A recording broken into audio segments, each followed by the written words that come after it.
So what we might do is we'll do a little bit of a look at some of it. So we've entered our results.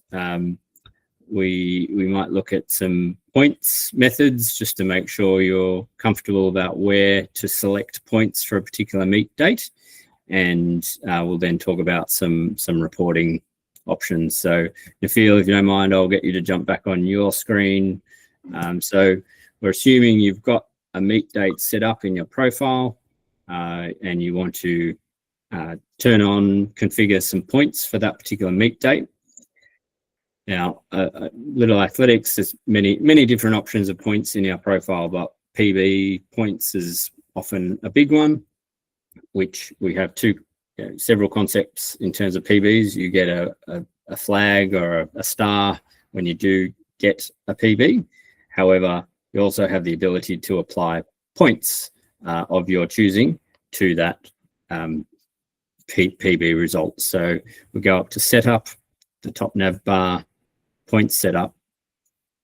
And here are the different points methods that we have. Now, we won't go through all of them, but for instance, attendance is one that people may use where you can set some points for someone just turning up and competing in an event, or just turning up and competing at a meet. Different options there that you can configure. If we go back to there, we can set up PB points, which is another common one, particularly in Little Athletics, whereby a number of different options in here, which we won't go through all of them. But for instance, do you want to treat an equal PB with points or not? And you can configure down the bottom there whether it's an equal PB or a better PB. How many points do you want to apply to that particular result? Okay, now if we go up to, we go back to our point setup. So you'll notice at the top of the screen here, it says calculate. We'll click on that green button. You'll see a matrix here, which has all of our dates that are in our calendar. It's important that on the particular date that we want this points method to apply, that we actually go and hit the check boxes. So let's just go with the top date there for the moment. If I want PB and attendance to both be on, I've got to tick those two boxes, okay? And the nice thing about this is you might have different points that you want to apply on different dates, and it's as simple as clicking the different points method that you'll want to apply to the results on that date, right? Then it's important, once the results are rolling in, you actually need to come in here and calculate the points. So if it was this particular date, I'd go across there and I'd press calculate all, and it would churn through the results and then the points. Okay. Now, then there's a few areas while we're in here, Nafeel, I think you want to demonstrate that this is a good place to come to as well to recalculate your PB flags. Really good idea to do it after every meet or regularly through the season, just in case there's been historical adjustments or something that's happened and the process needs to sort of rechurn back through all the results and make sure that it's got all the right PB flags. Okay, do that before you calculate your PB points, because ultimately it's looking at that indicator, is it a PB or not a PB, before it applies the points that you've determined.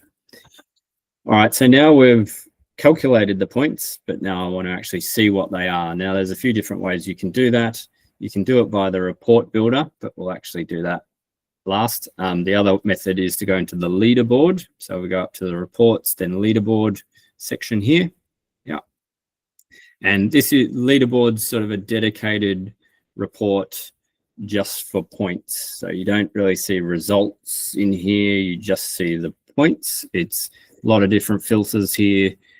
You can select particular age groups you want to look at. You can look at genders, age groups, particular event dates, which is obviously very important. If we scroll down there, so you've got your dates on the left, your point types. So we might want to inspect just our attendance points or just our PB points, for instance, just to get a sense of how things are going, whether that's through the day during a competition or through the season, completely up to you, and a number of different filters and options there. But ultimately, once you've selected the particular criteria that you want, you hit the view button down the bottom, and you'll get a summary both by if you do have multi-club in your profile, or if you're a host who has invited other profiles, you'll get the summary at the top by, we call it club in the system, but then you'll get the individual athletes down the bottom and their particular points. Okay, so that's the leaderboard. It also gives some interesting stats too about their percentage attendance and their event count for the particular selections that you've made. All right.